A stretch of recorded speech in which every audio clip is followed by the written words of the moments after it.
time you walk into the room, got me feeling crazy, like my heart boom boom. Any other boy would stare, but me I look away, cause you're making me scared. Trying not to breathe, 1, 2, 3.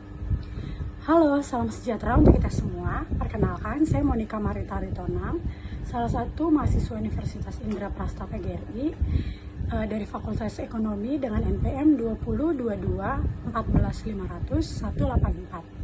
Di sini saya akan membuat skenario pembelajaran di kelas dengan tema ekonomi mikro dan ekonomi makro. Selamat pagi anak-anak. Pagi Bu. Bagaimana kabar kalian hari ini? Baik. Syukurlah anak-anak. Apa kalian siap untuk memulai pembelajaran hari ini? Siap dong Bu. Wah, semangat sekali ya, hebat anak-anak ibu. Baik, sebelum kita mulai pembelajaran hari ini, alangkah baiknya kita mulai dengan berdoa terlebih dahulu. Berdoa dimulai. Amin. Hari ini kita akan belajar tentang dua cabang penting dalam ilmu ekonomi, yaitu ekonomi mikro dan ekonomi makro. Nah, kira-kira ada yang pernah dengar atau tahu sedikit tentang kedua istilah ini? Saya Bu. Saya Coba. pernah dengar. Kalau yang saya dengar sih mikro itu permintaan, penawaran, dan keseimbangan harga pasar. Nah, ruang lingkup makro itu sangat luas Bu. Salah satunya juga perhitungan pendapatan nasional. Nah, bagus sekali. Jadi, ilmu ekonomi itu sangat luas ya anak-anak. Ada bagian yang mempelajari hal kecil dan spesifik. Ada juga yang mempelajari gambaran besarnya. Nah, di sini kita akan melihat lebih dekat lagi ya. Kita mulai dari mikro. Kata mikro itu apa ya artinya, Rina? Kecil, sempit, individu. Tepat sekali. Jadi, ekonomi mikro adalah cabang ilmu ekonomi yang mempelajari perilaku ekonomi pada tingkat individu atau unit-unit kecil. Nah, anak-anak, jadi ekonomi mikro itu yang berfungsi pada analisis perilaku produsen, konsumen dalam menentukan harga dan jumlah barang serta jasa. Sedangkan ekonomi makro meneliti perekonomian secara menyeluruh termaksud kinerja ekonomi dalam kebijakan fiskal serta moneter. Nah, di sini Ibu akan membacakan salah satu menurut para ahli ya. Nah, di sini menurut William M. Snell, mikroekonomi adalah studi yang terkait dengan individu seperti rumah tangga dan perusahaan yang berhubungan dengan keputusan ekonomi yang mereka buat. Meskipun cakupannya lebih terbatas, mikroekonomi memiliki dampak yang signifikan dalam dunia investasi. Dengan tujuan utama ekonomi mikro adalah untuk memahami pengaruh perilaku konsumen dan perusahaan terhadap keputusan ekonomi. Sementara ekonomi makro bertujuan untuk menganalisis dan memahami perubahan ekonomi secara keseluruhan seperti inflasi, PDB, dan tingkat pengangguran. Nah, contoh dari ekonomi mikro mencakup transaksi jual beli individu, perilaku produsen, konsumen, serta harga dan biaya produksi. Sedangkan ekonomi makro mencakup fenomena ekonomi dalam skala besar seperti pertumbuhan ekonomi, tingkat pengangguran nasional, dan raca pembayaran negara. Di sini apa kalian pernah lihat ibu-ibu belanja di pasar? Nah, dalam mereka bertransaksi itu pasti ada keputusan. Ibu itu mau beli apa, harganya berapa. Nah, itu masuknya ke ekonomi mikro. Atau sebuah perusahaan yang memutuskan mau produksi berapa nih banyak barang yang akan mereka buat. Itu juga mikro. Jadi, fokusnya pada apa saja dalam ekonomi mikro. Nah, di sini Ibu akan memberikan contoh ya. Pertama dari perilaku konsumen. Semisalnya kita lagi belanja nih Rina, ya kan? Ibu sebagai konsumen. Nah, Ibu pilih-pilih dulu nih produk apa yang mau Ibu beli. Contoh Ibu mau beli cabai, bawang merah, bawang putih. Lalu kamu juga menyediakan barang-barang yang akan Ibu beli. Nah, di sini Ibu akan berperilaku bagaimana Ibu menentukan harga, berapa banyak yang akan Ibu beli. Apalagi kan di pasar kita sering adanya tawar-menawar ya. Nah, dari situ juga akan kelihatan harga dan kuantitas di pasar ditentukan. Jadi apalagi kan kadang harga cabai itu naik ya karena pasokannya sedikit, atau bisa jadi karena apalagi kan kalau cabai itu harus di dataran tinggi, belum lagi kalau contohnya hujan, terus mengalami kebanjiran, itu akan menyebabkan harganya jadi naik.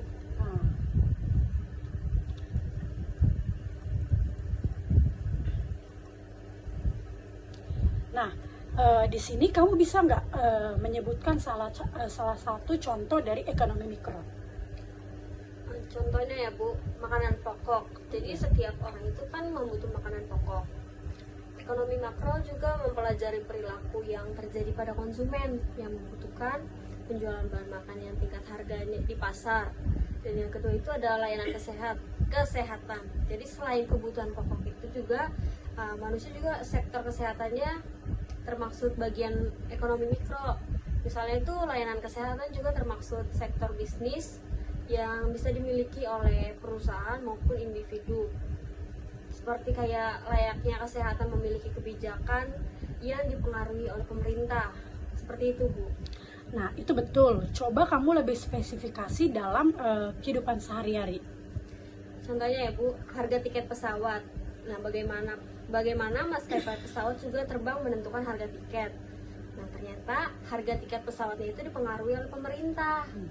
Daya beli masyarakat, waktu pemesanan, hingga sisa kursi. Jadi itu artinya terjadi diskriminasi harga, seperti kayak perbedaan beban harga pada masing-masing individu atau kelompok, sehingga ada penggunaan yang dirugikan akibat transaksi ini.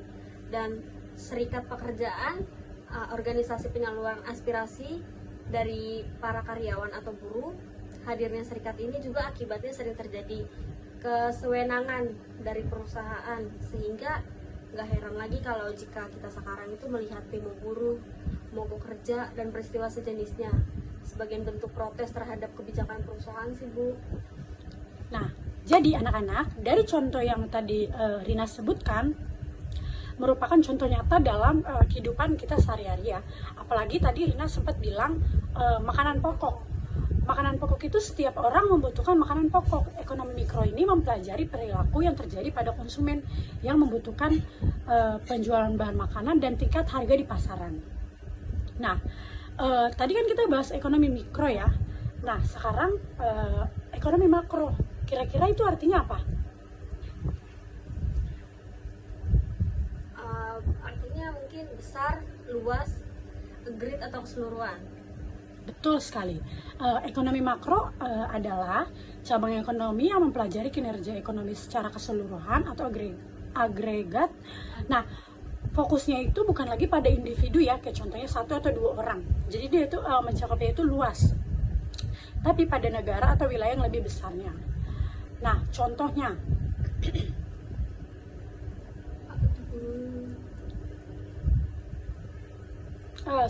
Ibu bakal bacain salah satu pengertiannya menurut Adam Smith ya, yang dikenal sebagai Bapak Ekonomi Dunia. Ekonomi makro adalah upaya menganalisis fenomena ekonomi dengan tujuan untuk memahami hubungan sebab akibat dan peristiwa yang terjadi. Sementara menurut Budiono, pengarang buku tentang ekonomi makro ini merupakan cabang ilmu yang meliputi pertumbuhan ekonomi suatu negara. Dan Ibu akan menyebutkan contoh-contoh dari ekonomi makro yang dapat ditemukan di Indonesia, dan hal ini mempengaruhi dunia investasi serta menjadi perhatian pada investor. Nah, apa saja yang dipelajari dalam ekonomi makro? Di sini Ibu akan menuliskan ya, kalian coba untuk diperhatikan. Baik, Bu. Nah, jadi poin-poin yang akan Ibu tulis itu pertama ada pendapatan nasional seperti produk domestik bruto atau PDB. Nah, yang kedua itu ada inflasi. Inflasi itu seperti kenaikan harga barang secara umum. Lalu ada pengangguran, karena kita bisa lihat ya di lingkungan kita sekarang, lingkungan sekitar dulu aja, di lingkungan area rumah kamu pasti ada salah 1, 2 atau 3 orang yang belum bekerja. Nah, itu sangat mempengaruhi. Lalu ada pertumbuhan ekonomi. Ekonomi di Indonesia ini kan selalu mengalami naik turun ya, apalagi tadi disebabkan oleh pengangguran. Jadi pasti dalam suatu lingkup itu kita akan mengalami pertumbuhan ekonomi, ada kenaikan ataupun penurunan. Lalu ada kebijakan pemerintah. Nah, ini kebijakan fiskal maupun moneter. Nah, contohnya kalau pemerintah mengeluarkan kebijakan untuk menaikkan upah minimum nasional, itu masuknya mikro atau makro? makro, Bu. Kenapa makro? Karena dampaknya luas untuk banyak orang, bukan hanya satu perusahaan aja, Bu. Nah, bisakah kalian sebutkan contoh lain dari ekonomi makro? Kalau harga-harga di seluruh Indonesia naik semua, itu apa namanya? Nah, berikut ini Ibu akan menjelaskan beberapa contoh ekonomi makro. Yang pertama itu ada pertumbuhan ekonomi negara per kuartal tahun. Lalu ada tingkat pengangguran nasional, pendapatan nasional, tingkat inflasi, tingkat deflasi, investasi pemerintah, neraca pembayaran negara. Nah, di sini dapat disimpulkan terdapat perbedaan antara ekonomi makro dan mikro yang signifikan. Ekonomi mikro itu menitik beratkan pada analisis tentang perilaku individu, rumah tangga, dan perusahaan dalam pengambilan keputusan ekonomi, serta faktor-faktor yang mempengaruhi pasar spesifik. Nah, di sisi lain, ekonomi makro itu mengkaji fenomena ekonomi secara keseluruhan, termasuk pertumbuhan ekonomi suatu negara, tingkat pengangguran, inflasi, dan kebijakan fiskal, serta moneter pemerintah. Oke, sekarang kita sudah punya gambaran tentang mikro dan makro ya. Menurut kalian, apa sih perbedaan utama antara keduanya? Nah,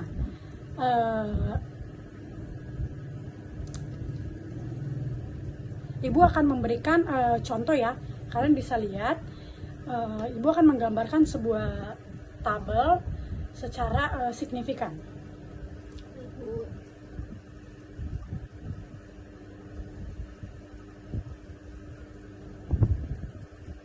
Nah, di sini dari tabel-tabel yang Ibu buat, pertama ekonomi mikro. Nah, kalau ekonomi mikro, fokus utamanya itu individu, rumah tangga, dan perusahaan. Kalau dari ekonomi makro, dia itu secara keseluruhan atau agregat. Lalu dari ruang lingkup, ekonomi mikro itu bagian kecil dari ekonomi. Kalau dari ekonomi makro, dia itu keseluruhan perekonomian.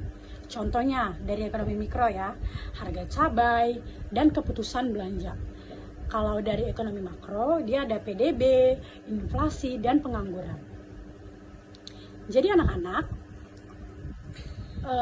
meskipun perbedaannya berfokus, tapi keduanya itu saling berkaitan. Nah, keputusan-keputusan mikro di tingkat individu bisa mempengaruhi kondisi makro, dan kebijakan makro dapat mempengaruhi keputusan mikro.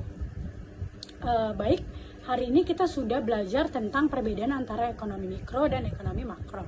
Semoga kalian bisa membedakan dan memberikan contohnya. Nah, sebelum kita tutup pembelajaran hari ini, Ibu akan bikin sesi tanya jawab. Tapi Ibu mau kalian catat ya soal-soalnya. Nah, anak-anak, Ibu akan memberikan kuis mengenai ekonomi mikro dan makro. Tolong dicatat ya. Pertama, apa yang menjadi fokus utama studi ekonomi makro?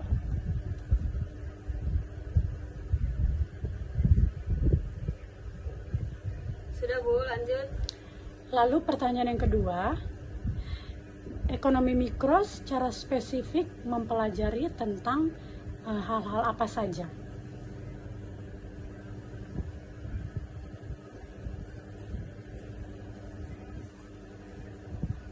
Apa-apa saja. Terus, Bu?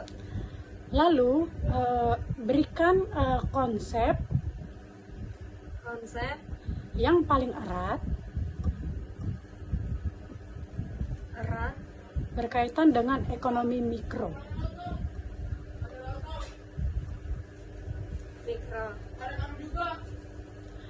Lalu variabel ekonomi manakah yang termaksud dalam lingkup analisis ekonomi makro?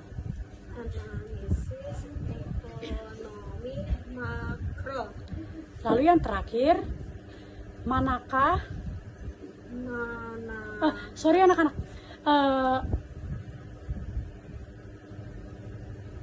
apa yang merupakan bagian dari apa yang merupakan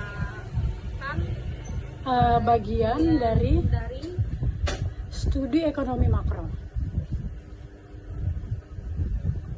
makro. Coba kalian jawab, Ibu kasih waktu 10 menit ya. Baik, Bu.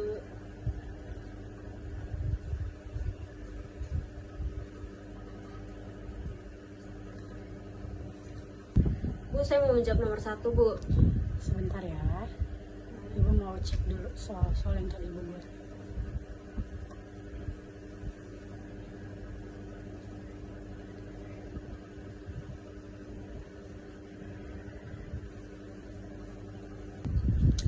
Sudah selesai anak-anak?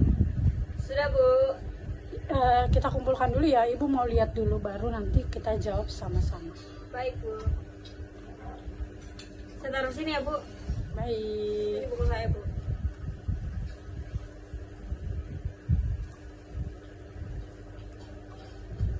Nah, tadi kan ada soal nomor 1 ya. Apa yang menjadi fokus utama studi ekonomi makro? Ibu mau baca jawaban dari Rina. Ini yang tadi kamu tulis itu fokus utama. Fokus utama studi ekonomi makro adalah ilmu yang mempelajari perilaku ekonomi secara agregat atau keseluruhan. Adapun variabel yang tercakup adalah produk domestik bruto atau PDB, lalu inflasi, pengangguran, pertumbuhan ekonomi, dan kebijakan fiskal.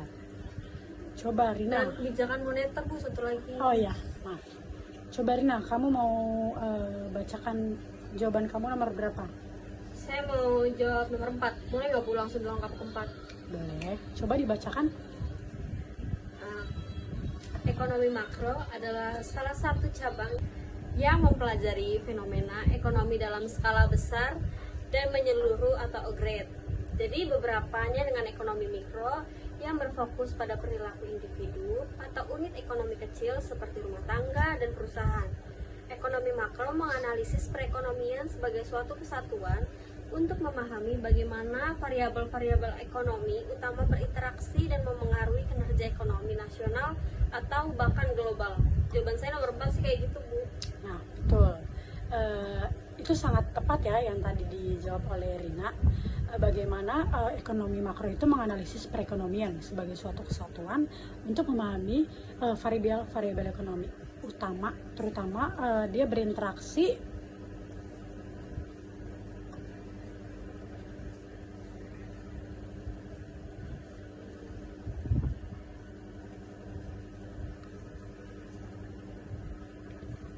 sebagai perekonomian suatu kesatuan untuk memahami bagaimana variabel-variabel ekonomi berinteraksi dan memengaruhi kinerja ekonomi nasional atau bahkan global. Coba Rina, satu lagi yang nomor 5. Ya, nomor 5 ya, Bu. Jawaban saya itu studi ekonomi makro berfokus pada kinerja ekonomi secara keseluruhan, bukan pada individu atau perusahaan tertentu. Oleh karena itu, variabel-variabel yang menjadi lingkungan analisis ekonomi makro adalah yang bersifat agregat atau berskala besar, yang mencerminkan kondisi ekonomi suatu negara bahkan global. Nah, variabel ekonomi dalam lingkup dan analisis makro.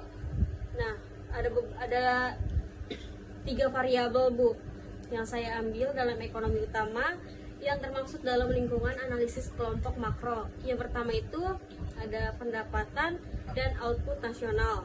Yang kedua ada tingkat harga dan inovasi seperti yang tadi Ibu jelaskan. Dan yang ketiga ada ketenaga kerjaan dan pengangguran. Jawaban saya sih itu, Bu. Ibu akan tambahkan sedikit ya. Tadi kan kamu sebutin pendapatan dan output nasional. Ya. Jadi pendapatan dan output nasional itu seperti satu produk domestik bruto PDB. Jadi ini adalah ukuran paling fundamental dari output ekonomi suatu negara. PDB mengukur total nilai pasar semua barang dan jasa akhir yang diproduksi dalam batas geografis suatu negara selama periode waktu tertentu, biasanya 1 tahun atau kuartal. Lalu yang kedua, produk nasional bruto. Serupa dengan PDB, tetapi PNB ini mengukur total nilai barang dan jasa yang diproduksi oleh warga suatu negara, baik di dalam maupun di luar. Lalu ketiga ada pendapatan nasional. Jadi pendapatan nasional itu total pendapatan yang diterima dari semua faktor produksi seperti upah, sewa, bunga, ataupun keuntungan dalam suatu perekonomian. Lalu yang terakhir ada pertumbuhan ekonomi. Di sini perubahan presentasi PDB real dari waktu ke waktu menunjukkan seberapa cepat atau lambat perekonomian berkembang. Lalu kedua, ada tingkat harga dan inflasi. Tadi Rina bilang kan tingkat harga dan inflasi. Jadi maksudnya itu indeks harga konsumen seperti IHK atau CPI. Di sini mengukur perubahan rata-rata harga barang dan jasa yang dikonsumsi oleh rumah tangga yang digunakan sebagai indikator utama inflasi. Lalu inflasi, yaitu tingkat kenaikan umum tingkat harga barang dan jasa dari waktu ke waktu. Lalu deflasi, di mana tingkat penurunan umum tingkat harga barang dan jasa dari waktu ke waktu. Lalu ada indeks harga produsen, yaitu mengukur perubahan harga pada tingkat produsen atau grosir. Nah, tadi yang ketiga Rina sebutkan ketenaga kerjaan dan pengangguran, di mana tingkat pengangguran ini presentasi angkatan kerja yang tidak memiliki pekerjaan tetapi aktif mencari pekerjaan. Lalu jadi ini tuh bisa tercatat ya bahwasannya ada orang-orang dia pengangguran tapi dia mencoba mencari pekerjaan, itu datanya akan teranalisis dalam perusahaan. Lalu ada tingkat partisipasi angkatan kerja, di mana persentase populasi usia kerja yang aktif dalam angkatan kerja, baik bekerja maupun mencari pekerjaan. Lalu ada tingkat pekerjaan employment rate, di mana presentasi populasi usia kerja yang memiliki pekerjaan. Nah, Ibu ada tambahin sedikit, yang keempat itu ada tingkat bunga. Jadi suku bunga acuan itu sebagai kebijakan moneter, di mana suku bunga yang ditetapkan oleh bank sentral untuk mempengaruhi biaya pinjaman dan tabungan dalam perekonomian. Lalu ada suku bunga pasar, di mana suku bunga yang berlaku di pasar keuangan untuk pinjaman dan investasi, seperti suku bunga deposito, kredit, dan obligasi. Nah, yang terakhir ini ada jumlah uang beredar atau JUB. Nah, jadi ada M0, M1, M2, dan M3, di mana berbagai ukuran pasokan uang dalam perekonomian dari yang paling liquid yaitu MO, uang tunai, lalu harga yang kurang liquid M2, di mana M1 ditambah tabungan atau deposito berjangka kecil. Ini penting ya untuk analisis kebijakan moneter. Lalu ada kebijakan pemerintah. Jadi belanja pemerintah itu seperti total pengeluaran pemerintah untuk barang dan jasa, investasi dan transfer. Lalu ada pajak, penerimaan pemerintah dari berbagai jenis pajak, ada defisit atau surplus anggaran. Perbedaan antara penerimaan dan pengeluaran pemerintah, defisit menunjukkan pengeluaran lebih besar dari penerimaan, sementara surplus sebaliknya. Lalu yang terakhir itu ada hubungan ekonomi internasional. Jadi neraca pembayaran dicatat semua transaksi ekonomi antara suatu negara dan negara lainnya, termaksud neraca perdagangan, neraca jasa, neraca modal, dan finansial. Ada juga kurs valuta asing atau utang luar negeri. Nah, Rina, jawaban kamu Ibu cek semua benar, cuman tadi kamu ada bagian-bagian yang kurang terinci nih ya. Usahain setiap jawaban yang kamu tulis itu kamu tulis secara rinci, jadi kamu bisa mempelajari materinya dengan benar. Baik, Bu. Nah, anak-anak, apa ada pertanyaan yang ingin diajukan? Sudah cukup sih, Bu. Gimana menurut kamu? Dengan adanya ekonomi mikro dan makro sangat mempengaruhi kehidupan kamu? Sangat, Bu, karena kan itu juga bertentangan dengan kehidupan kita sehari-hari. Iya, betul sekali. Apalagi ekonomi mikro ya, itu kan kita selalu mengalaminya dalam adanya permintaan, penawaran, bagaimana kita dalam kehidupan itu pasti selalu adanya permintaan. Kita itu contoh dari makanan. Kita itu butuh yang namanya beras, ada sandang, pangan lah ya kan. Kita butuh makanan pokok kita, terus juga kita butuh pakaian yang kita pakai itu kita butuh. Nah, dari kebutuhan dari permintaan kita itu selalu ada penawaran. Kayak contohnya, kalau kamu beli pakaian di mall, harganya mahal atau enggak menurut kamu? Mahal bu, di mall nggak bisa diskon bu. Bisa, cuman kan kita nggak bisa nawar, Iya. ya kan? Diskon adanya nggak bisa nawar. Betul. Lalu kalau di mall itu kamu bisa nggak nawar kayak harganya 50.000 aja pak? Nggak bisa karena udah dari name tag-nya segitu. Iya, sudah dicantumkan ya namanya. Nah makanya itu mereka memang nggak memberikan, nggak bisa ada penawaran, tapi mereka menyediakan diskon. Nah biasanya mereka itu mempunyai trik. Contoh nih, barangnya ini peminatnya sedikit, dia akan mengadakan sale. Lalu contoh di bulan pertama itu dia bikin diskon 15%. Nah ternyata dari 15% itu masih kurang juga nih peminatnya, apalagi persediaan yang kalian sediakan itu banyak. Nah mau nggak mau di waktu berikutnya dia akan menambahkan diskonnya, contoh 30%. Kira-kira kamu minat nggak? Minat lah bu. Iya betul ibu. Kalau udah diskon 30% pasti kan ada ya potongan harganya lumayan juga, apalagi kalau kita minat sama barang tersebut. Kemarin aja ibu mau beli kemeja ya. Nah kalau waktu itu ibu beli di Matahari. H&M ya, di H&M. Karena ibu sebenarnya nggak mau beli situ, cuman karena ibu lihat diskonannya banyak, jadi ibu tertarik dong. Nah ibu lihat kemeja yang ibu pengenin ini diskonnya lumayan, 50% plus 20%. 70%. Iya. Nah ya cuman kalau memang ibu lihat modelnya memang udah model lama, makanya ya mau nggak mau dia naikin harga, diskonnya itu besar. Vintage gitu ya bu. Iya, jadi model klasik ya. Nah setelah itu setelah adanya diskon pasti konsumen akan banyak tuh peminatnya. Tergiur. Iya betul. Nah maka dari itu adanya dalam kehidupan selalu adanya permintaan dan penawaran. Maka dari itu anak-anak di sini kita belajar adanya ekonomi mikro dan ekonomi makro.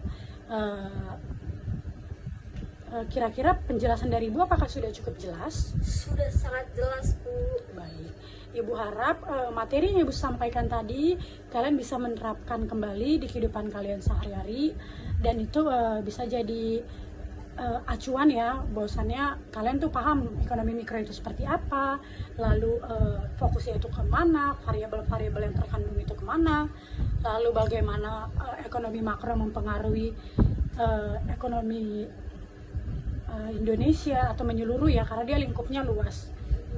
Baik, sekian pembelajaran pada hari ini. Ibu mohon maaf bila mana ada kesalahan kata ataupun penjelasan Ibu ada yang kurang lengkap. Terima kasih anak-anak. Ibu tutup. Selamat pagi. Selamat pagi bu, terima kasih juga ya bu. Sama-sama anak-anak. Baik anak-anak, di sini Ibu akan memberikan sebuah masalah yang terjadi dalam ekonomi makro.